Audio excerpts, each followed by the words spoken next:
দেখো তো বন্ধুরা, তোমাদের কেমন লেগেছে। আশা করি তোমাদের নিশ্চয়ই ভালো লেগেছে। আর ভালো লেগে থাকলে অবশ্যই একটা কমেন্ট করে জানাতে ভুলো না যেন। নমস্কার বন্ধুরা, আমি সঞ্জু। রোজকার মতো আজকেও রান্নার ভিডিও নিয়ে চলে আসলাম। তোমরা তো চিকেনের বিভিন্ন রেসিপি খেয়েছো, chicken pulao, chicken fried rice, কিন্তু আজকে আমি চিকেনের দারুণ একটা রেসিপি তৈরি করব। তাই ভাবলাম বন্ধুদের সাথে একটু শেয়ার করি। রেসিপিটা খেতে যেরকম টেস্টি সেরকমই কিন্তু হেলদি, আর তৈরি করা একেবারে জলের মতো সহজ। তাই তোমরা অবশ্যই পুরো ভিডিওটা দেখো, স্কিপ করো না, নাহলে বুঝতে পারবে না যে রেসিপিটা ঠিক কিভাবে আমি তৈরি করেছি। আজকের রেসিপি চিকেন রাইস। এবারে আমি চালটাকে বেশ ভালো করে ধুয়ে নেব। তবে চালটা কিন্তু একদম আলতো হাতে ধুতে হবে, কারণ চালগুলো তো খুব সফট, বেশি রোগড়ে ধুলে ভেঙে যেতে পারে। চালটা আমি বেশ ভালো করে ধুয়ে নিয়েছি। আর রেসিপিটা করার জন্য এখানে আমি 300 গ্রাম বাসমতি চাল নিয়েছি। তোমরা বাড়িতে যে রেগুলার চাল থাকে সেটা দিয়েও করতে পারো, সেটা দিয়েও খেতে খুব ভালো হবে। এবারে চালটাকে আমি প্রায় 30 মিনিটের মতন ভিজিয়ে রেখে দেবো। চালটা রেস্টে রেখে এবারে আমি চিকেনটা রেডি করে নেব। চিকেনটা আগে থেকে ভালো করে ধুয়ে নিয়েছি। আর দেখো, চিকেনগুলোকে আমি ঠিক এরকম বড় বড় করে টুকরো করেছি। আর এই রেসিপিতে চিকেনটা একটু বড় বড় করে টুকরো করলেই কিন্তু দেখতে ভালো লাগবে, খেতে তো ভালো লাগবে, দেখতে ভালো লাগবে, না হলে ঘেটে যাবে। ঠিক এরকম বড় বড় সাইজ করে কেটে নেবে। এবারে আমি চিকেনটা ম্যারিনেট করে নেওয়ার জন্য দিয়ে দিচ্ছি পরিমাণ মতো নুন, ছোট চামচের 1 চামচ জিরের গুঁড়ো, 1 চামচ ধনের গুঁড়ো, 1 চামচ শুকনো লঙ্কার গুঁড়ো, 1 চামচ গোলমরিচের গুঁড়ো। গোলমরিচের গুঁড়োটা দিলে ফ্লেভারটা বেশ ভালো আসবে। এবারে দিয়ে দিচ্ছি আদা রসুন বাটা। এখানে আমি 2.5 কোয়া আদা আর প্রায় 10-12টা রসুনকে একসাথে বেটে নিয়েছি। আর দিয়ে দিলাম কাঁচা লঙ্কা বাটা। এখানে প্রায় 7-8টা কাঁচা লঙ্কাকে আমি বেটে নিয়েছি। ঝালটা তোমরা যেরকম খাও অবশ্যই সেভাবে দেবে। এবারে দিয়ে দিচ্ছি বড় চামচের 1 চামচের মতন টমেটো সস। এবারে দিয়ে দেব টক দই। এখানে আমি 600 গ্রাম চিকেনের জন্য 50 গ্রাম টক দই নিয়েছি। তোমরা যেরকম চিকেন নেবে সেই মতো কিন্তু তোমরা মশলাটাও কমিয়ে বা বাড়িয়ে নেবে। এবারে শেষে দিয়ে দেব বড় চামচের 4 চামচ সাদা তেল। রান্নাটা আমি সাদা তেলে করব, তাই মেখেও নিচ্ছি সাদা তেল দিয়ে। এবার চিকেনটাকে বেশ ভালো করে মেখে নেব। তোমরা কিন্তু এটা লক্ষ্য রেখো যে চিকেনটা যত ভালো ম্যারিনেশন হবে খেতে কিন্তু ততটাই টেস্টি হবে। আমি ঠিক যেভাবে যেভাবে মশলাগুলো দিলাম পরিমাণটা ঠিক তোমরা সেইভাবেই দিও, কিন্তু যদি চিকেনটা কম বেশি হয় সেক্ষেত্রে মশলাটাও একটু কম বেশি করে নেবে। এবারে এটাকে বেশ ভালো করে মেখে নিতে হবে। চিকেনটা বেশ ভালো করে মেখে নিয়ে মোটামুটি 15 থেকে 20 মিনিটের মতন কিন্তু রেস্টে রাখতে হবে। তাহলে চিকেনটা মশলার সাথে বেশ ভালোভাবে অ্যাডজাস্ট হয়ে যাবে। আধ ঘন্টা বাদে প্রথমেই আমি ভাতটা রেডি করে নেব। তার জন্য একটা পাত্র বসিয়ে দিয়েছি আর পাত্রে দিয়ে দিয়েছি বেশ খানিকটা জল। এবারে জলটা গরম হওয়ার জন্য আমাদের একটু অপেক্ষা করতে হবে। জলটা এরকম টকবক করে ফুটে উঠলে দিয়ে দিতে হবে 1/2 চামচ নুন, দিয়ে দিচ্ছি 1 চামচ ভিনিগার, আর দিয়ে দিলাম 1 চামচ সাদা তেল। এবারে সমস্তটা একটু নেড়েচেড়ে মিশিয়ে নিচ্ছি। মিশিয়ে নিয়েই দিয়ে দিচ্ছি ভিজিয়ে রাখা চাল।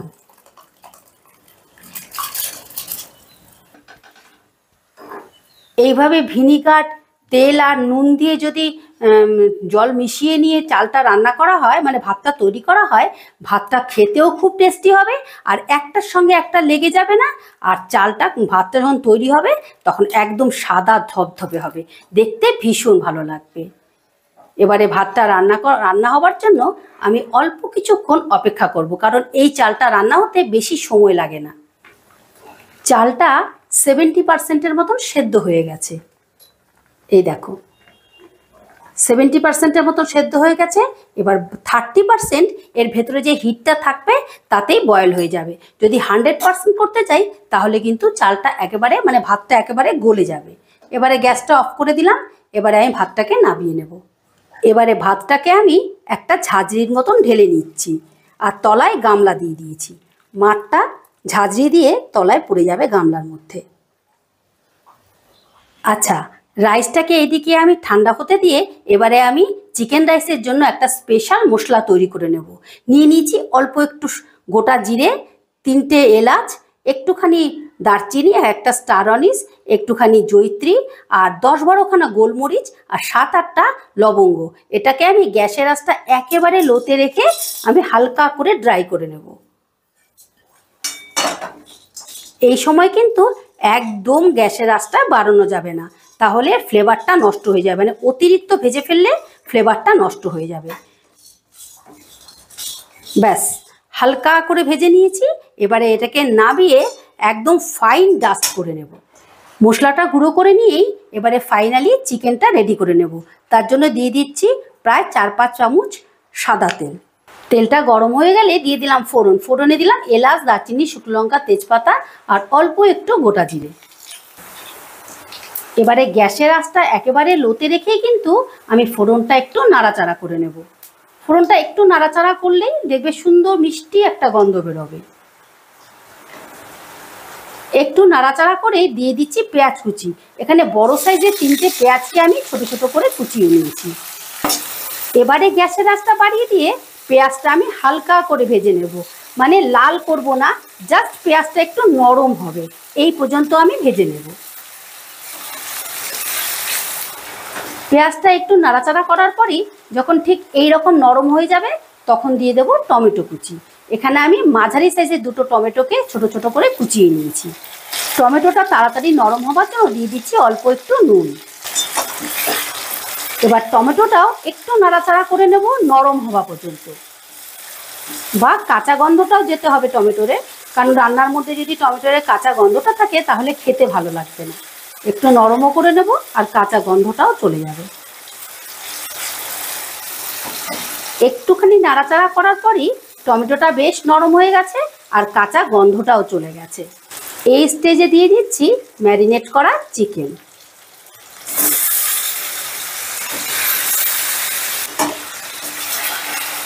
এবারে চিকেনটাকে বেশ ভালো করে কষে নিতে হবে, কিন্তু এই রান্নায় একদম জল দেওয়া যাবে না।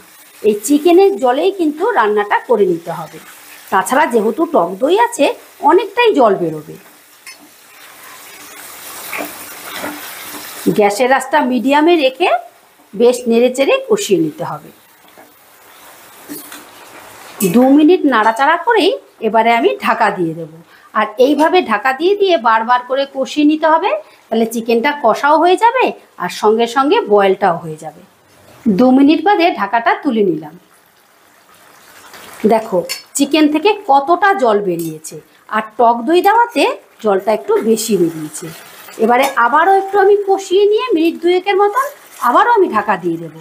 এইভাবে আমি প্রায় 3-4 বার ঢাকা কষাবো আর ঢাকা দেবো। এরকম ঢাকা দিয়ে দিয়ে মাংসটাকে একদম বয়েল করে নেব। এই রান্নায় কিন্তু একদম জল দেওয়া যাবে না, তাহলে খেতে ভালো লাগবে না। তাই তোমরা অবশ্যই কিন্তু এই স্টেপগুলো ফলো করো, তাহলে একেবারে পারফেক্ট হবে রান্নাটা। চিকেনটা মিনিট 2-এর মতো কষিয়ে নিলাম।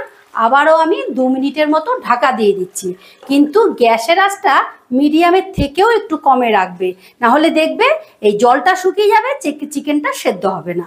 সেই জন্য একদম সিমের থেকে একটু বেশি রাখবে। চিকেনের গ্রেভিটা আমি নেড়ে চেড়ে একদম শুকিয়ে নিয়েছি। আর দেখো এই যে দেখতে পাচ্ছ, এটা কিন্তু গ্রেভি নয়, এটা তেল, মানে চিকেন থেকে এই তেলটা বেরিয়েছে। এই স্টেজে আমি এবারে রাইসটা দিয়ে দেব। অল্প করে রাইস দেব আর মেশাবো।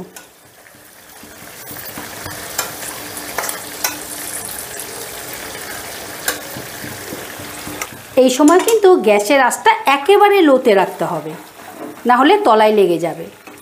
এবার হালকা হাতে একটু মিশিয়ে নেব। ওফ, এখনই দারুণ একটা ফ্লেভার বেরিয়েছে, যদিও এখনও কিছুই দেইনি আমি। রাইসটা বেশ ভালো করে মিশিয়ে নিয়ে এবারে আমি বাকি রাইসটা মিশিয়ে নেব। দিয়ে দিচ্ছি বাকি রাইসটা।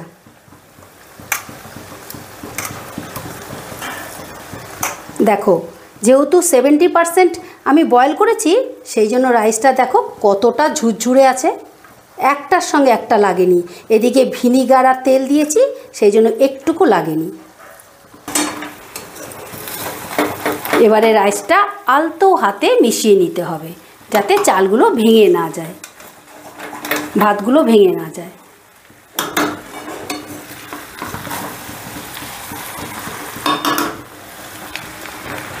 রাইসটা বেশ ভালো করে মিশিয়ে নিয়েছি। এই স্টেজে আমি দিয়ে দিচ্ছি কাজু আর কিশমিশ। এখানে 1 মুঠো কাজু আর 1 মুঠো কিশমিশ নিয়ে নিয়েছি।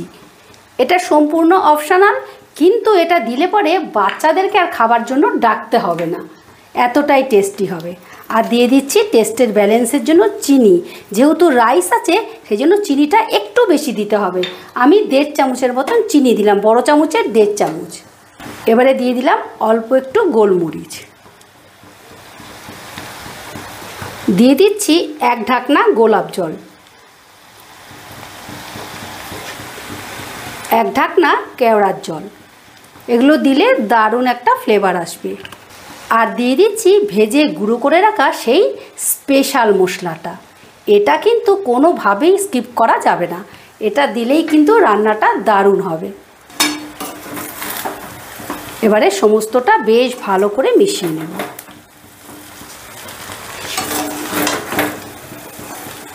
রাইসটা বেশ ভালো করে মিশিয়ে নিয়ে দিয়ে দিচ্ছি 3টে চেরা কাঁচা লঙ্কা।